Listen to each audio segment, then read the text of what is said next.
সেই দায়িত্বটা মাথায় তুলে নিছি, হাতে তুলে নিছি, আমাদের নিজ দায়িত্বে নিজের কাঁধে তুলে নিছি দায়িত্বটা।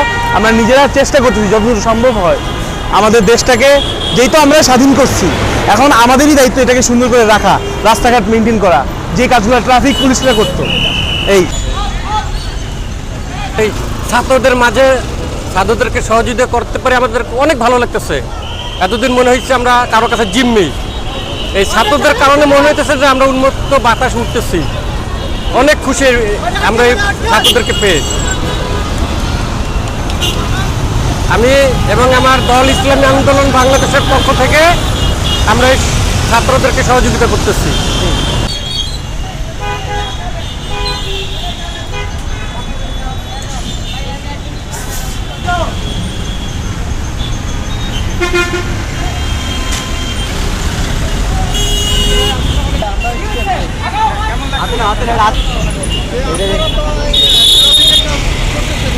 জি জি অবশ্যই,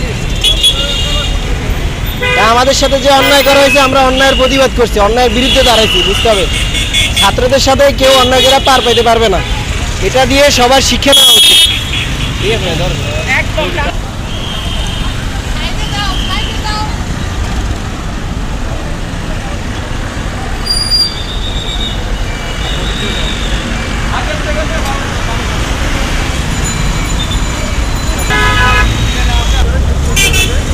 আছে, ভাইয়া দোয়া করবেন আমাদের জন্য। আমরা অনেক সহপাঠী অনেক জায়গায় কাজ করতেছি, অনেকের জন্য অনেক ইয়ে থাকবে।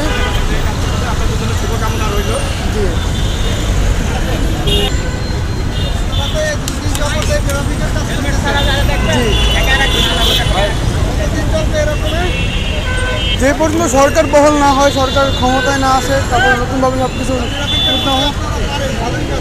ইনশাল্লাহ পারবো আমরা, আমাদের জন্য দোয়া করবেন।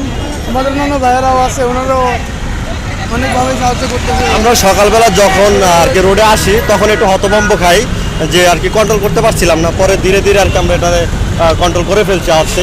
কিন্তু আবার যখন আরেকজন স্টুডেন্ট নতুন করে যখন আসে ওইটা আবার গোলমাল লাগাই আলায়, যখন আবার ওরে আমরা নতুন করে বুঝাই তখন ও আবার নতুন করে বুঝে, তখন আমরা আবার ঠিক কন্ট্রোলে নিয়ে আসি আর কি। যাই হোক, অনেকে আছে যারা হেলমেট নিয়ে বের হয়, তারা আমরা 5 মিনিট তাদের শাস্তি দিই, তাদের সাইড করে দাঁড়াই আসি যে বাইটে বলে যে আপনারা হেলমেট নিয়ে আসবেন, আপনাদের জন্য 5 মিনিট শাস্তি, আপনারা 5 মিনিট দাঁড়ান। যে অটোগুলো যে মেন রোডে চলে ওদেরকে আমরা আজকে থেকে নিষেধ করতেছি যে আপনারা আগামীকাল থেকে অটোগুলো মেন রোডে উঠবেন না, কারণ এখানে যে যানজট হয় অটোর কারণে, ওগুলো আমরা একটু নিষেধ করতেছি আর কি। ধন্যবাদ আপনাদের সবাইকে।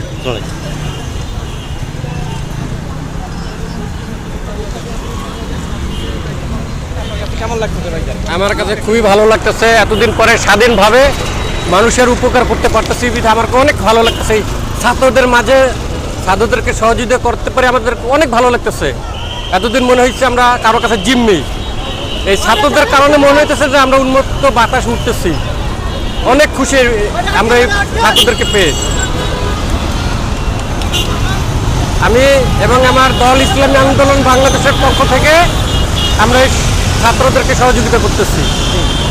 আমাদের পীর সাহেব হুজুর, পীর সাহেব রেজাউল করিমের আদেশ, তার হুকুমে আমরা ডিউটি করতেছি ছাত্রদের সাথে। দোয়া করবেন আমাদের জন্য। এই ছাত্র আন্দোলনকে, সংস্কার আন্দোলনকে এরা আজ প্রায় 16 বছর যাবৎ মানুষ যে কুণ্ঠাসার মধ্যে ছিল, মানুষ কোনো আইনি ব্যবস্থা পায় নাই, আজ তারা সুন্দরভাবে পুলিশ বিভাগ ছাড়া, আইন শৃঙ্খলা বাহিনী ছাড়া এরা সুন্দরভাবে এই রাস্তার গাড়িগুলিকে যে নিয়ন্ত্রণ করতেছে, এই জন্য তাদেরকে আমি ধন্যবাদ জানাই। আর পুলিশ বাহিনীদেরকে আমি বলি যে আপনারা এই পরিস্থিতি, এই উদাহরণ দেখে ভবিষ্যতে আপনারা যেন নোংরামি কোনো ধরনের অসৎ অবলম্বন না করেন, শিক্ষা গ্রহণ করেন। এটা আমি একজন জনসাধারণ হিসেবে আপনাদের কাছে অনুরোধ। আর যারা ক্ষমতা আসবেন তাদেরকেও আমি অনুরোধ করে করজোরে বলছি, এই যে 2024 সালের যে আন্দোলন, সংস্কার আন্দোলন, এটা দিয়েও আপনারা শিক্ষা গ্রহণ করবেন। ভবিষ্যতে যেন আপনারা মনে রাখবেন, জনগণই সমস্ত ক্ষমতা রুল। আপনারা যদি ক্ষমতায় এসে বলেন আমি সর্বশক্তি, আমারই সর্বশক্তি আছে, আমি পুলিশ দ্বারা, সেনাবাহিনীর দ্বারা জনগণকে নিয়ন্ত্রণ করব, কিন্তু কোনোদিন সম্ভব হবে না। আপনারা যারা ক্ষমতায় পরবর্তীতে আসবেন তারা এই উদাহরণ মাথায় নিয়ে আসবেন। কেউ যেন মনে করেন না যে আমার ক্ষমতা চিরজীবনের জন্যই থাকবে।